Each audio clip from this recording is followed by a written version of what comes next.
Hello friends, this is SP. Welcome to Adhigam Manch. Okay friends, we are present here with a new another session that is learning disabilities and disorder. तो friends आज जो हम इस important session में यानी बहुत महत्वपूर्ण जो सेशन रहेगा इसमें जो डिस्कस करने वाले हैं वो हैं लर्निंग डिसेबिलिटीज़ और डिसऑर्डर यानी कि अधिगम असमताएँ। जब भी बच्चा लर्निंग प्रोसेस से गुजरता है तो उसके साथ साथ मतलब उसे बहुत सारी चीज़ अफेक्ट करती हैं, जिसमें से कुछ लर्निंग डिसेबिलिटीज़ यानी अधिगम असमताएँ हैं। तो फ्रेंड्स कुछ डिसऑर्डर भी हैं जो विकार जिन्हें हम कहते हैं जो बच्चे को अफेक्ट करते हैं। तो आज हम इस सेशन में डिस्कस करने वाले हैं तो कौन कौन सी लर्निंग डिसेबिलिटीज़ हैं जो बच्चे को अफेक्ट करती हैं। तो फ्रेंड्स शुरू करते हैं ये सेशन काफ़ी इम्पोर्टेंट रहेगा। ओके फ्रेंड्स, तो फ्रेंड्स सबसे पहले हम लर्निंग एबिलिटी यानी डिसेबिलिटीज़ की बात करते हैं। तो इनका जो संबंध होता है जेनेटिक है। इनका संबंध एकदम जेनेटिक है, ठीक। ये जेनेटिकली होते हैं। जिन बच्चों में होते हैं उनको बहुत सारी चीज़ों के साथ यानी बहुत चीज़ों का प्रभाव पड़ता है।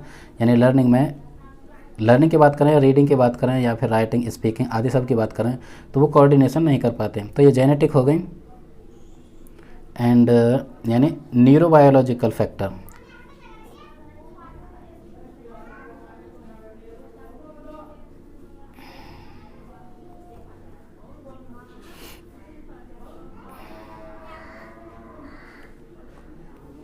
न्यूरोबायोलॉजिकल जेनेटिक एंड न्यूरोबायोलॉजिकल होती हैं। तो फ्रेंड्स इनका जो संबंध होता है मतलब माता पिता से जीन्स में आए हुए गुणों से होता है। कुछ लर्निंग डिसेबिलिटी या डिसऑर्डर हो जाते हैं। तो फ्रेंड्स लर्निंग डिसेबिलिटीज़ सबसे पहले जो अफेक्ट करती हैं, किस चीज़ को अफेक्ट करती हैं तो फ्रेंड्स यानी मानव मस्तिष्क या ये कहें बच्चे का एक माइंड जो होता है यानी ब्रेन जो जिस तरह से फंक्शन करता है, तो ब्रेन के जितने भी फंक्शंस होते हैं उनको बुरी तरह से अफेक्ट करती हैं, मतलब उन पर प्रभाव डालते हैं। जो मानव मस्तिष्क या बच्चे का जो मस्तिष्क में फंक्शन चल रहा होता है उसको अफेक्ट करते हैं। या ये कहें कि मानव मस्तिष्क के जो संज्ञानात्मक पक्ष होता है यानी कॉग्निटिव जो डोमेन है, कॉग्निटिव पक्ष को बुरी तरह से अफेक्ट कर देती हैं। अब यहाँ पे एक चीज़ और बताना चाहूँगा कि कुल मिला के हम मस्तिष्क की बात करते हैं यानी मानव मस्तिष्क। तो लर्निंग डिसेबिलिटीज़ मानव मस्तिष्क को पूरी तरह से यानी संपूर्ण रूप से अफेक्ट नहीं करती।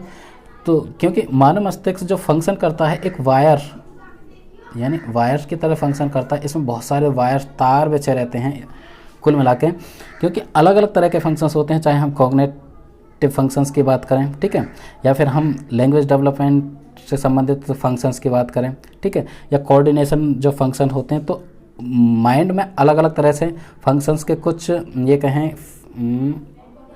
कह सकते हैं कि अलग अलग डिपार्टमेंट या पक्ष होते हैं। तो एक मानव जो मस्तिष्क होता है वो इस तरह से तारों की तरह उसमें सारे के सारे इंस्ट्रक्शंस चलते हैं और वो इस तरह से काम करता है। तो जो ब्रेन फंक्शंस होता है यानी कॉग्निटिव पक्ष को जो लर्निंग डिसेबिलिटीज़ हैं वो अफेक्ट करती हैं। तो फ्रेंड्स ये रही एक बात। तो इसका जो यानी कि जो कॉग्निटिव प्रोसेस, जो कॉग्निशन प्रक्रिया है, संज्ञानात्मक प्रक्रिया, संज्ञान की प्रक्रिया या बौद्धिक मानसिक प्रक्रिया, उसके कुछ तारों को झकझोर देते हैं या ये कहें डिसबैलेंस कर देती हैं, जिससे जो कॉग्निटिव पक्ष है या कॉग्निटिव प्रोसेस है वो नहीं हो पाता। तो ब्रेन के एक फंक्शंस को यानी ये अफेक्ट करते हैं। ये रही एक बात। तो फ्रेंड्स लर्निंग जो डिसेबिलिटीज़ हैं वो किस किस तरह से यानी प्रभाव डालती हैं उस पर हम देख लेते हैं। यानी पहले इस तरह से हम बांट सकते हैं। जो पहले होते हैं वो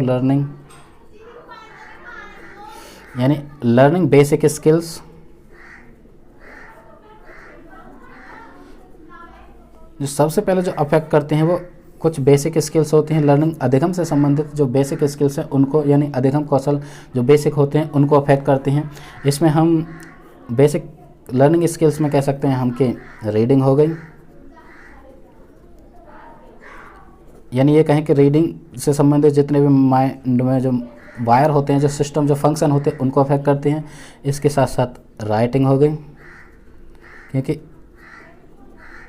एंड बात करें तो हम मैथ्स से संबंधित हो गए, प्रॉब्लम्स विद मैथ्स, या फिर लॉजिकल पावर, बच्चे की जो लॉजिकल पावर है, सोचने की या तर्क करने की जो शक्ति है, उसमें अफेक्ट करते हैं। तो फ्रेंड्स हमने बात की यानी लर्निंग बेसिक स्किल्स में रीडिंग, राइटिंग, ठीक है, और मैथ्स, तो इन सब में दिक्कत महसूस होती है बच्चे को। यदि हम सेकंड यानी दूसरी बात करें तो कुछ हायर लेवल के स्किल्स होते हैं। हायर लेवल स्किल्स को भी ये अफेक्ट करते हैं। हायर लेवल स्किल्स की यदि हम बात करें तो जैसे ऑर्गेनाइजेशन होगा। ऑर्गेनाइजेशन मतलब किसी चीज़ का संगठन करना, किसी चीज़ को व्यवस्थित करना। हमारा माइंड चीज़ों को यानी डिफरेंट परिस्थितियों को व्यवस्थित तरीके से सोचता है और हमारा जो माइंड है एकदम संगठित तरीके से वर्क करता है। तो ऑर्गेनाइजेशन में दिक्कत महसूस होती है, ठीक है। या बात करें हम यानी टाइम प्लानिंग, हमारा टाइम प्लानिंग अफेक्ट होता है। इसके बात करें तो यानी हमारा अवधान, जैसे हम बात करें अटेंशन करने में यानी अवधान, ध्यान लगाने में दिक्कत होती है। एंड हम बात करें यानी एब्स्ट्रैक्ट थिंकिंग यानी अमूर्त चिंतन। लर्निंग डिसेबिलिटीज से जूझ रहे बच्चे यानी अमूर्त चिंतन करने में प्रॉब्लम महसूस करते हैं। और हम बात करें तो मेमोरी संबंधित यानी हमारी स्मरण शक्ति। मेमोरी की बात करें तो यानी जिस बच्चे को डिसेबिलिटीज़ होती हैं या तो उनकी शॉर्ट टर्म मेमोरी में दिक्कत होती है यानी शॉर्ट टर्म मेमोरी हो जाती है,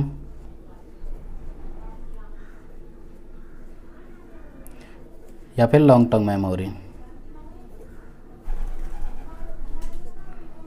ओके फ्रेंड्स, तो ये रही एक बात, यानी जो लर्निंग डिसेबिलिटीज़ हैं, माइंड मस्तिष्क जो हमारा फंक्शंस हैं ब्रेन के, किस तरह से उनको अफेक्ट करते हैं, ये रही एक बात। तो फ्रेंड्स अब हम बात कर लेते हैं यानी नेक्स्ट यानी learning disabilities, type of learning disabilities, किस तरह के, कितनी तरह के लर्निंग डिसेबिलिटीज़ होती हैं, हम यहाँ पे बात करेंगे।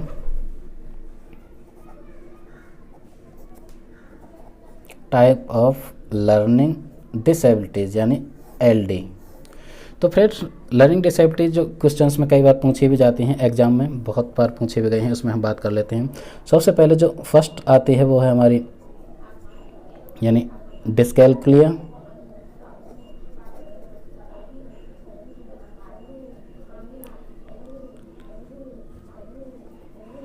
डिस्कैल्कुलिया पहले ये भी एग्जाम में पूछी जाती है, क्योंकि सीधे सीधे एग्जाम में इस तरह से क्वेश्चन पूछे जाते हैं कि क्वेश्चन में दे दिया कि इसके सिम्टम, इसके लक्षण दे दिए और पूछा जाता है कि निम्नलिखित में से कौन सी डिसेबिलिटी इससे संबंधित है। तो डिस्कैल्कुलिया की जब भी हम बात करते हैं तो डिस्कैल्कुलिया का संबंध यानी नंबर्स प्रॉब्लम में आता है, क्योंकि वो नंबर का अच्छी तरह से ज्ञान नहीं कर पाते हैं, यानी अंकों का ज्ञान। बच्चों को नंबर को व्यवस्थित करने में, ठीक है, उनको समझने में, सोचने में, या हम बात करें नंबर यानी काउंटिंग हो गए, टेबल हो गए, या एडिशन, सब्ट्रैक्शन, मल्टीप्लिकेशन, उन सब में बच्चे दिक्कत महसूस करते हैं, जिन बच्चों को डिस्कैल्कुलिया नामक डिसेबिलिटी होती है। या ये कहें लर्निंग मैथ, क्योंकि जो नंबर जो प्रॉब्लम होगी, जब भी हम नंबर्स की बात करते हैं वो मैथ में आती है। Learning problem with maths. तो डिस्कैल्कुलिया नामक जो डिसेबिलिटी होगी, उन बच्चों में इस तरह के सिम्टम पाए जाएंगे और इनमें दिक्कत होगी। ओके फ्रेंड्स, ये रही एक बात। और कुल मिला कह सकते हैं कि गणन संबंधी जितनी भी परेशानी होंगी, गणन मतलब गणना संबंधी जितनी भी परेशानी होंगी वो डिस्कैल्कुलिया नामक डिसेबिलिटी में होंगी। और बात करते हैं हम सिंबल मतलब जो संकेत होते हैं, सिंबल्स को भी समझने में, ठीक है, डिस्कैल्कुलिया नामक डिसेबिलिटी वाले बच्चों में दिक्कत होती है। तो ये रही एक यानी पहली डिसेबिलिटी की हमने बात की। अब नेक्स्ट हम बात करते हैं यानी दूसरी है, ये है फर्स्ट एंड सेकंड की हम बात करते हैं। तो ये रही डिस्ग्राफिया। फर्स्ट हमने बात की डिस्कैल्कुलिया एंड सेकंड डिस्ग्राफिया या डिस्ग्राफिया।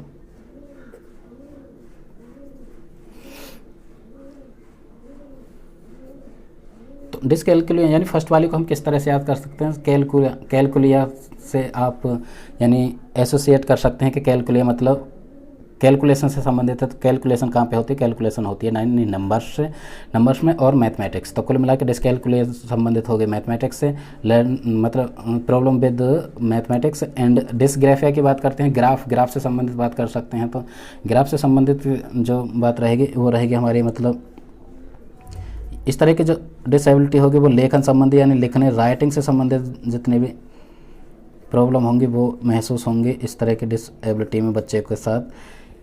क्योंकि राइटिंग में ये जो डिसेबिलिटी होगी बच्चा यानी बी और डी में अंतर महसूस नहीं कर पाएगा। कुल मिला के वो बी को डी लिखता है, और यदि हम बात करें यानी डब्ल्यू को वो एम लिखता है।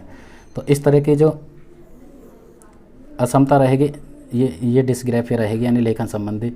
ठीक है,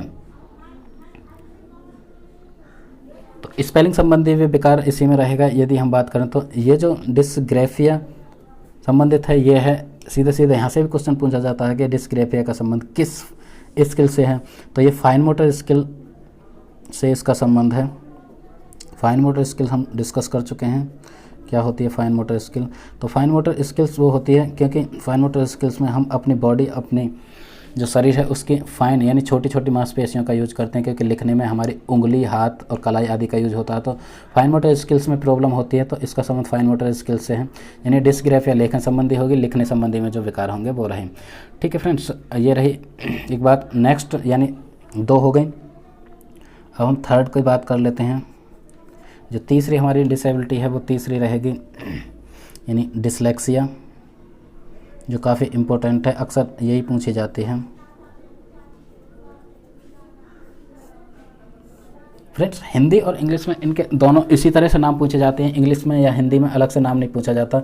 हिंदी मीडियम में भी या यूपी बोर्ड की बात करें हम या सीटेट की बात करें तो डिसलेक्सिया को डिसलेक्सिया ही कहा जाता है हिंदी में भी और इंग्लिश में भी। इसलिए डिसलेक्सिया का जो संबंध होगा वो रीडिंग से है, यानी रीडिंग विकार होगा, रीडिंग करने में दिक्कत महसूस होगी। ये रीडिंग को अफेक्ट करेगी इस तरह की एबिलिटी।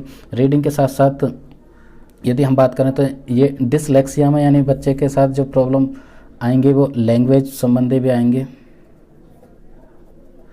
क्योंकि जब बच्चा रीडिंग करने में दिक्कत महसूस होगा तो वो राइटिंग करने में भी उसे प्रॉब्लम आएगी, क्योंकि जो वो रीड करेगा वही वो लिखेगा। तो राइटिंग संबंधी भी एंड लर्निंग संबंधी भी, कि जिस चीज़ को वो लिखेगा, जिसको पढ़ेगा वही वो सीखेगा। तो लर्निंग संबंधी भी दिक्कत महसूस होगी। तो डिसलेक्सिया की जब भी हम बात करते हैं तो रीडिंग जो मेन फैक्टर इसका है, रीडिंग संबंधी दिक्कत होगी। इसके साथ साथ language, writing, spelling and learning, इन सभी में दिक्कत महसूस होगी। तो डिसलेक्सिया में भी बच्चा यानी बी को डी पढ़ता है, ठीक है, एम को डब्ल्यू पढ़ता है और बहुत सारी चीज़ें यानी पी को वो इस तरह से यानी क्यू की तरह देखता है। तो फ्रेंड्स, डिसलेक्सिया में इस तरह की दिक्कत बच्चे के साथ होंगे। यानी डिसलेक्सिया की यदि हम बात करें तो उसकी जो लर्निंग है यानी याद करने में भी दिक्कत महसूस होगी, भाषा संबंधी विकार होगा और लिखने में भी प्रॉब्लम आएगी। यदि हम डिसग्राफिया की बात करें तो वहाँ पर राइटिंग संबंधी विकार था, लेकिन यहाँ पर भी लिखने में दिक्कत डिसलेक्सिया में भी होती है। जो इसका संबंध है फ्रेंड्स, डिसलेक्सिया का जो संबंध की है यदि हम बात करते हैं तो डिसलेक्सिया का संबंध यानी दोनों से है, यानी तो ये रही बात, यानी रीडिंग और राइटिंग दोनों से है। ठीक है, अब हम नेक्स्ट बात कर लेते हैं नंबर फोर्थ की यदि हम बात करते हैं तो यानी डिस्प्रैक्सिया, ये लर्निंग डिसेबिलिटी यानी अधिगम असमता है।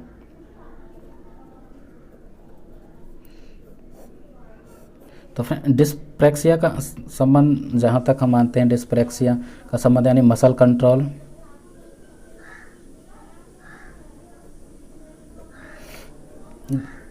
यानी मांसपेशियों के कंट्रोल से संबंधित, मतलब उनमें कंट्रोल कोऑर्डिनेशन नहीं कर पाता बच्चा डिस्प्रैक्सिया में। या मतलब अपनी जो मांसपेशियाँ जो स्किल्स हैं, यानी कि जहाँ हम उंगलियों की बात करें, लिखने और आंखों का कंट्रोल नहीं कर पाता, क्योंकि वो लिख कुछ और रहा है और उसका कंट्रोल और कहीं है। तो कुल मिला के वो मसल्स कंट्रोल नहीं कर पाता।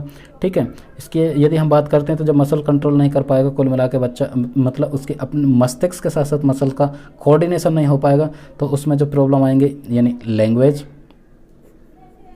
इस एबिलिटी में बच्चे के साथ जो अफेक्ट, बच्चे के जो चीज़ें अफेक्ट होंगी वो लैंग्वेज अफेक्ट होगी, उसकी भाषा, उसकी स्पीच भी अफेक्ट होगी क्योंकि वो बोलने में भी दिक्कत महसूस करेगा, एंड इसके साथ साथ लर्निंग। तो फ्रेंड्स ये लर्निंग डिसेबिलिटीज़ हैं, इसमें डिफरेंट टाइप से ये अलग अलग तरह से अफेक्ट करती हैं। यदि हम इसकी बात करते हैं तो इसमें जो यानी स्किल्स हैं, यानी दोनों स्किल्स यानी फाइन मोटर स्किल्स, फ्रेंड्स ये गौर करना यानी ध्यान रखना, फाइन मोटर स्किल्स का भी इसमें संबंध है क्योंकि उसका जो मसल्स के साथ यानी छोटी मसल्स छोटी मांसपेशियों के साथ भी कंट्रोल नहीं हो पाएगा, एंड ग्रॉस मोटर स्किल यानी फाइन स्थूल गामक अवस्था, ग्रॉस मोटर स्किल में भी दिक्कत होगी। तो फ्रेंड्स यानी वो अपनी बड़ी मांसपेशियों का भी कंट्रोल नहीं कर पाएगा और छोटी मांसपेशियों का भी। तो फ्रेंड्स अब तक हमने यानी 4 डिसेबिलिटी डिस्कस की, यानी डिस्कैल्कुलिया जिसका संबंध नंबर्स और मैथमेटिक्स से हो गया, ठीक है। इसके साथ हमने सेकंड वाले की यानी डिस्ग्राफिया का संबंध राइटिंग से हो गया, ठीक है, जिसमें फाइन मोटर स्किल संबंधित है। डिसलेक्सिया की बात की, डिसलेक्सिया मेनली तो रीडिंग से संबंधित है, जिसमें बच्चा बी को डी पढ़ेगा, एम को डब्ल्यू, और याद करने में भी उससे दिक्कत महसूस होगी। लैंग्वेज, राइटिंग और लर्निंग सभी में दिक्कत होगी, इसके साथ साथ स्पेलिंग में भी। फोर्थ हमने बात की यानी डिस्प्रैक्सिया, तो डिस्प्रैक्सिया का जो संबंध है मसल कंट्रोल से होगा। तो फ्रेंड्स डिस्प्रैक्सिया का जो संबंध है, डिस्प्रैक्सिया को हम यानी लर्निंग डिसेबिलिटी की कैटेगरी में नहीं डिनोट करते, इसे लर्निंग डिसेबिलिटी नहीं मानते, इसे एक डिसऑर्डर मानते हैं, यानी एक विकार मानते हैं। ये फिजिकल डिसऑर्डर यानी एक विकार की तरह हम देखते हैं, क्योंकि शारीरिक असमताएं होती हैं, शरीर में कुछ दिक्कत होती है मांसपेशियों में कंट्रोल करने में, यानी मसल्स कंट्रोल करने में। जो फिजिकल जो डिसऑर्डर होगा यानी फिजिकल डिसेबिलिटी से मानते हैं। तो फ्रेंड्स ये रही एक बात जो मेनली जो 3 डिस्कस की वो यानी डिसेबिलिटी रही। इसके बाद हम नेक्स्ट बात करते हैं। नेक्स्ट हमने बात की यानी डिसऑर्डर। तो डिसऑर्डर क्या है? डिसऑर्डर एक ऐसी फिजिकल यानी असमता जिसमें बच्चे या व्यक्ति का शरीर थोड़ा कोऑर्डिनेशन करने में या कम्युनिकेट करने में दिक्कत महसूस कर पाता है। तो फ्रेंड्स इसमें सबसे पहले हम बात करते हैं यानी विकार यानी डिसऑर्डर में। तो डिसऑर्डर में हम बात करते हैं यानी काफ़ी इम्पोर्टेंट है यानी ADHD।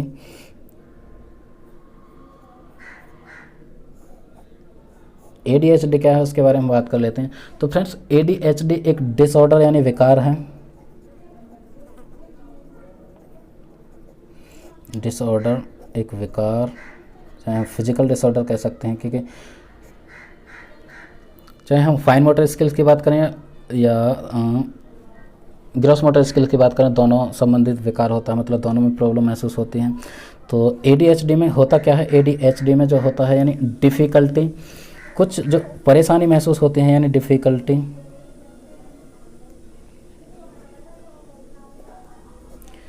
Difficulty with staying focused. तो डिफ़िकल्टी किस किस में होती है भाई फ्रेंड्स? Staying focused. तो इस विकार संबंधी मतलब ADHD जो विकार होता है उसमें बच्चा फोकस नहीं कर पाता, ठीक है। फोकस करने में उसका अवधान मतलब कुल मिला के ध्यान केंद्रण या ध्यान केंद्रित करने में उसे बहुत ज़्यादा दिक्कत महसूस होती है, वो ध्यान केंद्रित नहीं कर पाते। इसके साथ साथ वो फोकस नहीं कर पाते किसी एक चीज़ पर, एक एम या एक टारगेट पर फोकस नहीं कर पाते। यदि हम बात करें तो यानी सेकंड यानी पेइंग अटेंशन, वो ध्यान केंद्रण नहीं कर पाते, उनका जो अटेंशन, उनका जो अवधान है वो एक ही गोल पर नहीं हो पाता, क्योंकि वो भटकते रहते हैं। भटकने का मतलब उनका जो फिजिकल यानी डिसऑर्डर है या विकार है वो उनको दिक्कत महसूस करता है, अफेक्ट करता है, उनका ध्यान केंद्रण नहीं हो पाता। बात करें एक्टिविटी, तो उनकी एक्टिविटी में भी वो बैलेंस नहीं कर पाते, यानी हाइपर एक्टिविटी, उनकी एक्टिविटी कुछ हाइपर हो जाती हैं, कुछ लोअर हो जाती हैं, कुल मिला के वो एक्टिविटी के साथ भी संतुलन नहीं कर पाते अपने जो क्रियाकलाप हैं। तो डिसऑर्डर की बात करते हैं ADHD, तो इस तरह के यानी महसूस होते हैं। इसके साथ साथ यदि हम बात करते हैं तो फ्रेंड्स यानी संगठन, ऑर्गेनाइजेशन, वो अपनी चीज़ों को संगठित नहीं कर पाते, कुल मिला के व्यवस्थित नहीं कर पाते, संगठन जैसी दिक्कत यानी डिसऑर्डर में महसूस होती है। इसके बाद जो इंस्ट्रक्शन को वो नहीं समझ पाते, क्योंकि उनके साथ निर्देश जो दिए जाएँ या इंस्ट्रक्शन उनको वो यानी इंस्ट्रक्शन को फॉलो नहीं कर पाते। और यदि हम बात करते हैं तो होमवर्क करने में भी बच्चे दिक्कत महसूस कर पाते हैं, क्योंकि वो फोकस नहीं हो पाते। उनको कहा मतलब इंस्ट्रक्शन दी थी कि कल आपको यह होमवर्क कंप्लीट करके आना है, तो वो भूल जाते हैं। तो फ्रेंड्स ये रही एक बात। यदि हम ADHD की बात करें, ADHD का पूरा नाम की बात करें तो ADHD का जो नाम रहेगा वो है फ्रेंड्स यानी attention deficit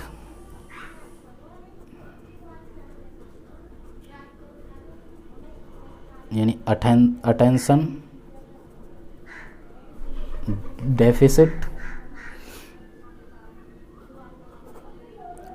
deficit hyper activity. Friends इसे आप नोट्स कर सकते हैं, यानी attention deficit hyper activity disorder.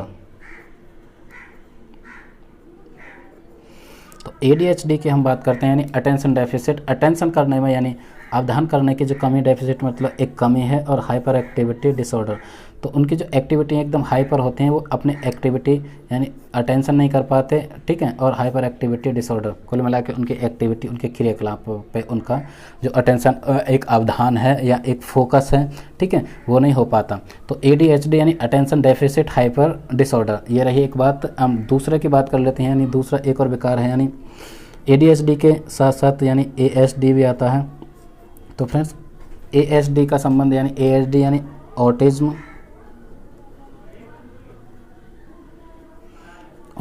Spectrum disorder, autism spectrum disorder. तो यहाँ पे स्पेक्ट्रम का संबंध यानी बहुत सारे सिम्टम्स यानी लक्षण से है जो डिसऑर्डर यानी विकार में पाए जाते हैं। तो फ्रेंड्स यानी ऑटिज्म स्पेक्ट्रम डिसऑर्डर को हम आत्म केंद्रित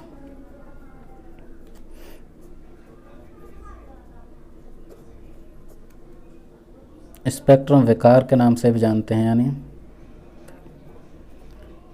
क्या लिख दिया, हाँ, स्पेक्ट्रम विकार यानी आत्म केंद्रित स्पेक्ट्रम विकार। तो आत्म केंद्रण यानी अवधान से संबंधित जो भी विकार है उसे ऑटिज्म स्पेक्ट्रम यानी ASD कहते हैं। तो ASD में क्या होता है, सबसे पहले कंडीशन, कुछ कंडीशन है यानी कि शर्त, ADHD की बात करते हैं हम, तो यानी कंडीशन होती है, यानी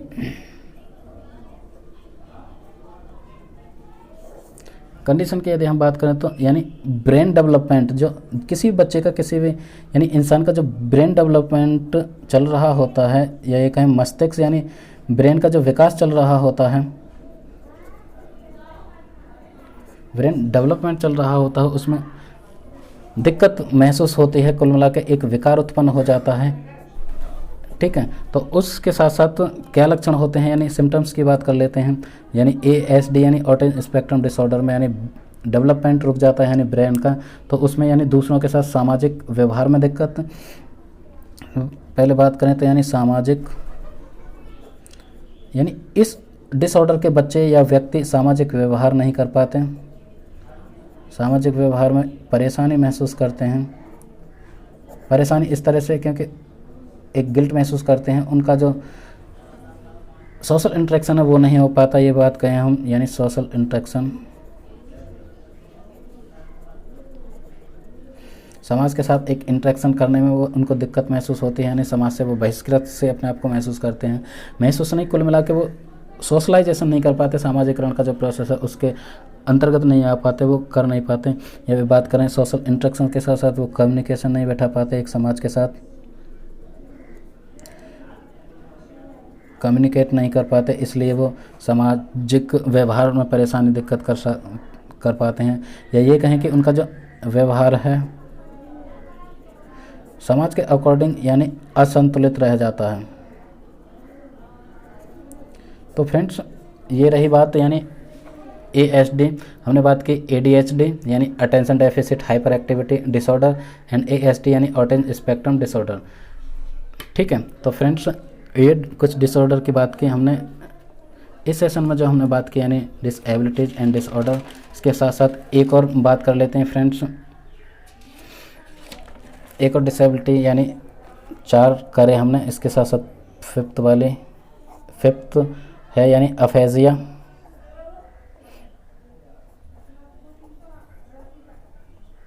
अफेजिया को ही फ्रेंड्स डिस्फेजिया, यानी अफेजिया और डिस्फेजिया एक के ही 2 नाम है। तो फ्रेंड्स आपको कंफ्यूज नहीं होना, चाहे अफेजिया पूछ लिया जाए या डिस्फेजिया पूछ लिया जाए, एक ही बात है, एक ही डिसेबिलिटी है। तो इसका जो संबंध है यानी अफेजिया या डिस्फेजिया का जो संबंध है वो सीधा यानी भाषा से है, लैंग्वेज संबंधी डिसेबिलिटी है वो ये। इसमें लैंग्वेज संबंधी अफेक्ट होता है यानी प्रभाव होता है, लैंग्वेज संबंधी या कोई भी किसी तरह की लैंग्वेज है उसके समझ यानी अंडरस्टैंडिंग में दिक्कत आती है, वो किसी भाषा को समझने में दिक्कत महसूस करते हैं, अच्छी तरह से समझ नहीं पाते। या ये बात करें प्रोनाउंसिएशन मतलब वो उच्चारण करने में, किसी भाषा का उच्चारण करने में महसूस, मतलब उनका जो प्रोसेस चलता तो है लेकिन धीरे धीरे चलता है, वो बहुत स्लो प्रोनाउंसिएशन या समझ कर पाते हैं। तो फ्रेंड्स अफेजिया और डिसफेजिया का संबंध यानी लैंग्वेज से है, लैंग्वेज संबंधी दिक्कत आती हैं उनके समझ और उच्चारण में, या फिर स्पेलिंग में भी वो दिक्कत करेंगे क्योंकि बच्चे समझ नहीं पाएंगे तो वो उच्चारण आदि में भी दिक्कत करेंगे, और फिर राइटिंग और रीडिंग में भी दिक्कत करेंगे। तो फ्रेंड्स अफेजिया ये रही यानी 5th डिसेबिलिटी हमने बात की है। तो फ्रेंड्स डिसेबिलिटी का जो संबंध है वो डिसेबिलिटी का संबंध यानी इंटेलिजेंस, चाहे हम इंटेलिजेंस की बात करें चाहे हम बात करें यानी मोटिवेशन,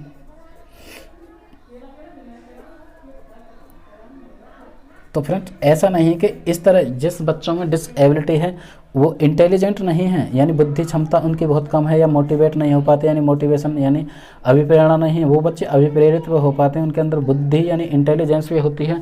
सिर्फ जो उनका ब्रेन का फंक्शन है, एक ये कहें कि फंक्शन का ब्रेन का एक तार थोड़ा सा बस डिसबैलेंस हो जाता है, जिसकी वजह से उनमें सीखने संबंधी विकार उत्पन्न हो जाते हैं। अदरवाइज उनमें बुद्धिमत्ता भी होती है, मोटिवेशन भी होती है, इंटरेस्ट भी होता है, सब कुछ होता है। और हाँ, एक समय आने के बाद मतलब वो जो लर्निंग डिसेबिलिटी है वो ख़त्म भी हो जाती है, क्योंकि आपने कई हिंदी पिक्चर देखे होंगे जिसमें इस तरह की लर्निंग डिसेबिलिटी को मतलब दिखाया जाता है कि बाद में आगे चाहे साइकोलॉजिस्ट की मदद से, साइकियाट्रिस्ट की मदद से, आदि सभी की मदद से मतलब इस तरह की डिसेबिलिटी को कम किया जा सकता है, कम के साथ साथ वक्त आने पर ख़त्म भी किया जा सकता है। तो ऐसा बिल्कुल भी नहीं कि वो बच्चे इंटेलिजेंट नहीं होते या मोटिवेटेड नहीं होते या और बहुत सारी क्वालिटी उनके अंदर नहीं होते, सिर्फ एक मतलब उनका जो ब्रेन है, ब्रेन का जो फंक्शन करने का जो तरीका है, उनमें से ये कहें कि एक तार सिर्फ डिसबैलेंस हो जाता है, जिस वजह से उनमें जो लर्निंग डिसेबिलिटी या डिसऑर्डर तो फिजिकल संबंधी विकार हो गए, वो किस जेनेटिक हो सकते हैं।